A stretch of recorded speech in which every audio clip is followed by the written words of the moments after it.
ଯାଇଥିଲେ ବର୍ତ୍ତମାନ ବାଘ ଉଠି ଆଟାକ୍ କରିଛି ସେ ଜାଗା ଦେଖିଲେ କେମିତି କ'ଣ? ଆଜ୍ଞା ମୁଁ ତ ଏଇଠି ନଥିଲି, ଆମର ଗାଁ ଏଇଟା, କିନ୍ତୁ ମୁଁ କରସିଂରେ ରହୁଛି। କାଲି ରାତିରେ ଫୋନ୍ ଗଲା ଶୁଣିଲାରୁ ତାପରେ ସକାଳୁ ଟିକେ ଆସିଥିଲି ବୁଲିବାକୁ ଗାଁକୁ, କେମିତି କ'ଣ ଶୁଣିଲି ଯେତେବେଳେ ଭଲ ଲାଗିଲାନି ଆସିଲି। ଆସିବା ପରେ ସମସ୍ତେ କହିଲେ ଏଇନି ବାଘ ତାଙ୍କ ଗାଈଟାକୁ ଗୋଟାକୁ ଚୋବେଇ ଦେଲା। ସେଠୁ ଷ୍ଟାଫ୍ ଆସିଲେ ସେ ସମୟରେ, ଆସିଲେ ଯେମିତି ମୁଁ ତାଙ୍କ ସାଙ୍ଗରେ ଟିକେ ଗଲି ଦେଖିବା ପାଇଁ କେମିତି କ'ଣ ଜାଗାଟା ହେଇଛି, କ'ଣ ସତ ନା ମିଛ ବୋଲି।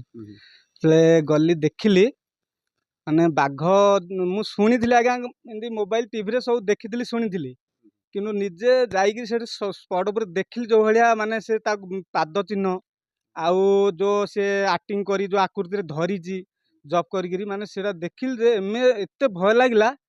ମୁଁ ସେ ଆଉ ଯେ ଏଇଠୁ ପଳେଇବାଟା ଭଲ, ବେଗି ଏଇଠି ରହିବାଟା ଠିକ୍ ନାହିଁ। ଆଉ ଆମେ ଏଇଟା ଭାବୁଛୁ ଯଦି ଏଇଠି ଏତିକି ଗୋଟେ ଆଟାକ୍ କରିପାରିଲା, ଆଜି ଜଙ୍ଗଲ ରାସ୍ତାରେ ଆମର ପିଲାମାନେ ସ୍କୁଲ ଯାଉଛନ୍ତି ପଢ଼ାପଢ଼ି କରିବା ପାଇଁ, ତାଙ୍କୁ ତ କିଛି ନାହିଁ ସେଇଟା ହେଲେ ସେଇଟା ଅସୁବିଧା ହେଉଛି। ସେଇଟା ଆମର ଯଦି କିଛି ସୁବିଧା ହେଇପାରତା ଟିକେ ଭଲ ହୁଅନ୍ତା। ଆଉ ଦେଖିଲି ଗାଁର ତ କୌଣସି ଲୋକ ସଂଖ୍ୟା କମ୍, ଏଇଠି କିଏ ଯୋଗାଯୋଗ କରିଦିଅନ୍ତା ଟିକେ କେମିତି ହେଇପାରନ୍ତା ହେଲେ ଭଲ ହୁଅନ୍ତା। ଆମେ ବି ସହଯୋଗ ପାଆନ୍ତୁ, ତାଙ୍କର ବି କିଛି ଇଏ ହୁଅନ୍ତା, ସମସ୍ତଙ୍କର ସୁବିଧା ହୁଅନ୍ତା ବୁଲିବା କଥା। ଆଉ ହଁ ସହାୟତା ସିଏ କ'ଣ ସେଠି ଦେଖିଲେ ସର୍ଭେ କଲେ, ତାଙ୍କର କହୁଥିଲେ ନାଇଁ ଏଇଟା ଆମେ ବିଡ଼ିଓ ନା ସାର୍ଙ୍କ ସହିତ କଥାବାର୍ତ୍ତା ହେବେ, ତାଙ୍କେ ଫଟୋ ଫଟୋ ଦେଖିଲା ପରେ କ'ଣ ତାଙ୍କର ବ୍ୟବସ୍ଥା କରିବେ ବୋଲି କହିଛନ୍ତି, କରିବେ କ'ଣ କହିଛନ୍ତି।